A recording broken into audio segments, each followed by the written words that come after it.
Frecuencia TV Perú, tu canal de confianza, en su programa Mundo Bursátil, le da la invitación especial para que incursionen ustedes en el tema especial sobre la situación financiera y económica de Petroperú el 31 de marzo de 2024. Ustedes, estimada teleaudiencia, Petroperú está pasando por una situación muy delicada desde el punto financiero y económico, más sobre todo la parte económica, ¿no?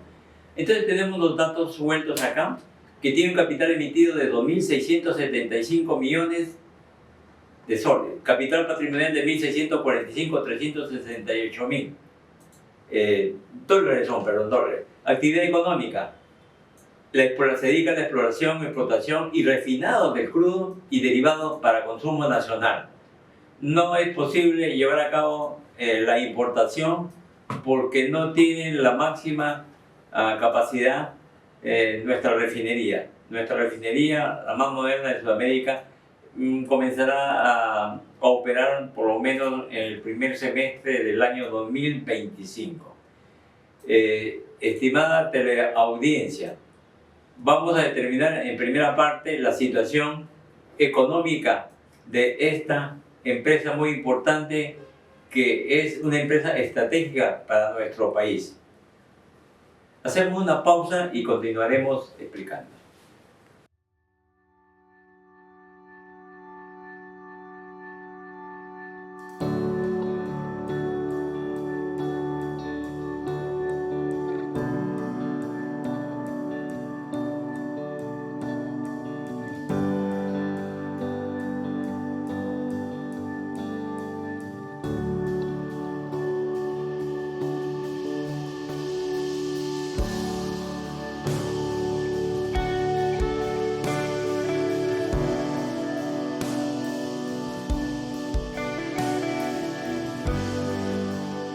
Volvemos luego de la pausa comercial en su programa Mundo Bursátil. Vamos a continuar con la parte práctica para determinar la situación económica de Petroperú, Sociedad Anónima Abierta, al 31 de marzo de 2024. Información que ha sido extraída como fuente de la Superintendencia del Mercado de Valores en su página correspondiente a estado financiero a nivel de periodos por fecha. Vayamos entonces a la parte práctica, al estado de resultados. Podemos expresar que Petroperú al 31 de marzo del 2024 tuvo ventas por 939.358.000 dólares americanos, que significa el 100%. Tuvo un costo de 964.358.000, que significa un 102%. Esto es muy criticable, que haya rebasado el costo de venta, lo que va a significar un compromiso, una deuda, justamente. Los gastos de venta y distribución arribaron a 15.927 millones de dólares, que impactó en 2%. Quiere decir que por cada sol de los gastos de venta y distribución, 0.02 centavos corresponden justamente a esta partida, a los gastos de venta y distribución. Aparentemente parece que no fuera alto, pero podemos verlo. Yo hubiera intenté hacer un paralelo con empresas de la región, pero no es imposible porque tienen una inversión muy atrasada de varios años, 5, 4 años, entonces no sería una información asequible y apropiada justamente para el análisis con esta información actualizada que tenemos. Tenemos que los gastos de administración, que corresponde justamente a la planilla del personal, desde alto nivel al nivel subalterno, que significa 38.052.000 dólares, que impactó con 4%. Luego tenemos otros ingresos, bueno, de alguna manera atenúa justamente la parte negativa, para arribar luego a la ganancia o pérdida operativa, una pérdida operativa de 68 millones de dólares, 409.000 dólares, cuyo impacto fue de 7%. O sea que por cada sol de venta, la ganancia a la pérdida operativa impactó con 0.07 centavos de dólar. Hay unos ingresos financieros que no se aproximan al 1%. Gastos financieros sí es muy importante precisarlo y explicarlo.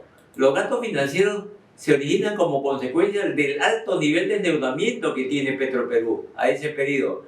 y por lo tanto este endeudamiento muy elevado en cuanto a intereses se impacta con 10%, o sea, por cada dólar de venta impacta con 10 centavos de dólar y por lo tanto también impacta la estructura patrimonial, ¿no? Porque eso acarrea a pérdidas.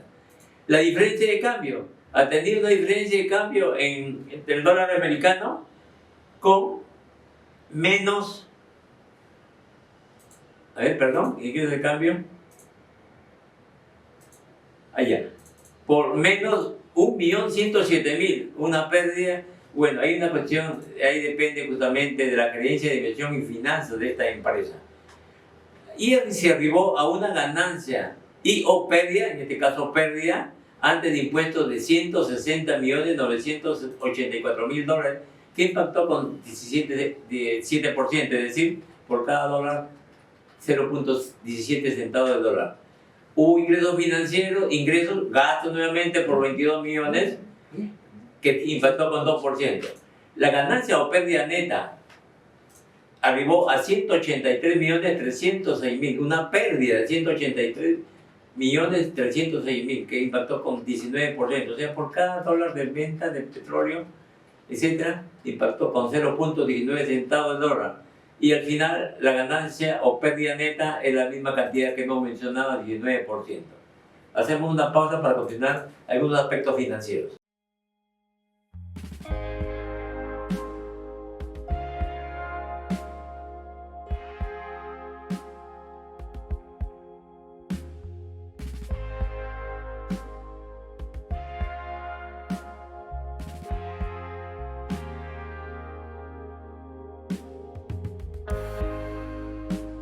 Yeah.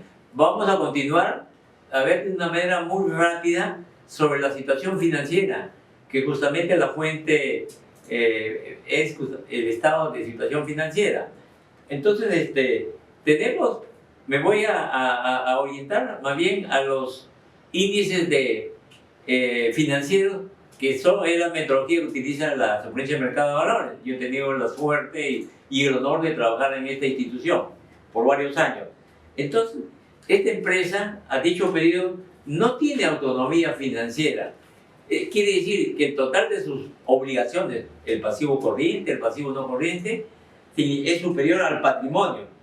Y apenas el patrimonio de esta empresa, que serían los propietarios de toda la inversión de la organización, significa por cada dólar 16 centavos.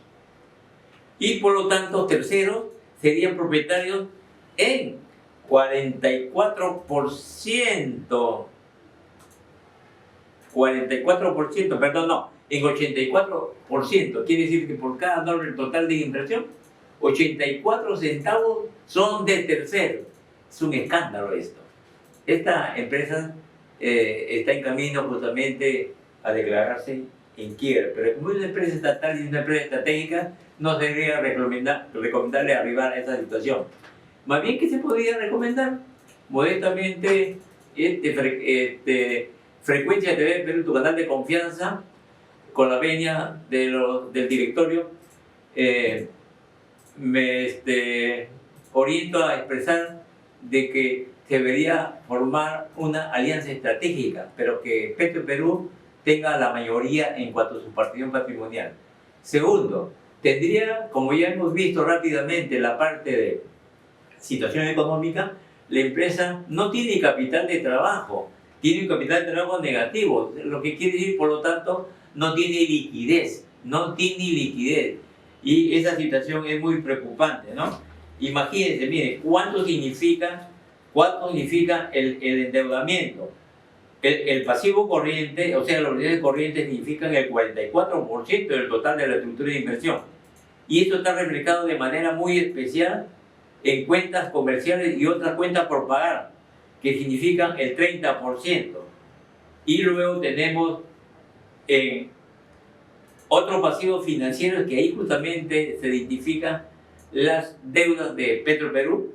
Significa que por cada sol del total de los activos o total de inversión, 39 centavos de dólar es propiedad de terceros. Esto es muy preocupante, donde el directorio tendría que tomar con mucha conciencia, mucha curiosidad y prudencia las decisiones más acertada para el bienestar del país. No puede estar en constantes solicitando endeudamiento por parte del Ministerio de Economía y Finanzas. Entonces, se podía dar unas conclusiones también, aparte de las que mencioné, y yo tengo la dicha de haber nacido en Piura y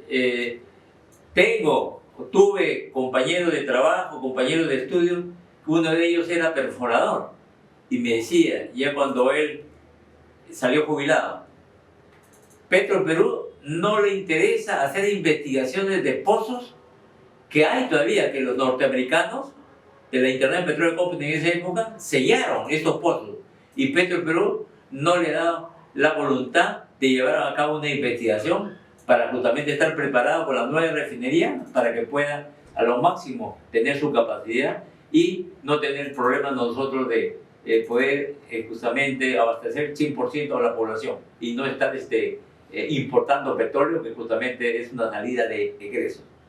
Otra alternativa de solución para que Petroperú pueda continuar, lamentablemente sus gastos de administración son muy elevados. Lo que tendría que hacerse es una reingeniería al respecto. Por lo menos tendría que hacerse una reingeniería en el sentido de reducir por lo menos entre 30 a 40% del personal y varias prebendas que tiene el personal. ¿Cómo es posible que tenga asistencia médica hasta los 28 o 30 años? Becas, asignaciones que justamente significan una carga tremenda. Entonces, pero para evitar también el problema social, reduciendo el personal en 40% más o menos, ese personal tendría que ser de manera muy especial, analizada, personal que ya le falta 4 o 5 años para jubilarse, entonces darle el pago de los aportes donde está afiliado a una AFP o a ONP, darle los pagos totales hasta cuando llegue la jubilación, como lo han hecho ya en el sector privado. Tengo la evidencia en caso de Internet. Entonces, caballeros, tienen ahí esas alternativas que pueden ser viables. Y sí, por otro lado, buscar la oferta pública primaria de acciones, no de bonos, porque los bonos significan endeudamiento. Sin embargo, las acciones no. Entonces, a tomarle interés a esta empresa estratégica, que no sería recomendable que sea liquidada ni vendida justamente. ¿Ok? Para su próximo programa a ustedes, en otra oportunidad. Muy amable.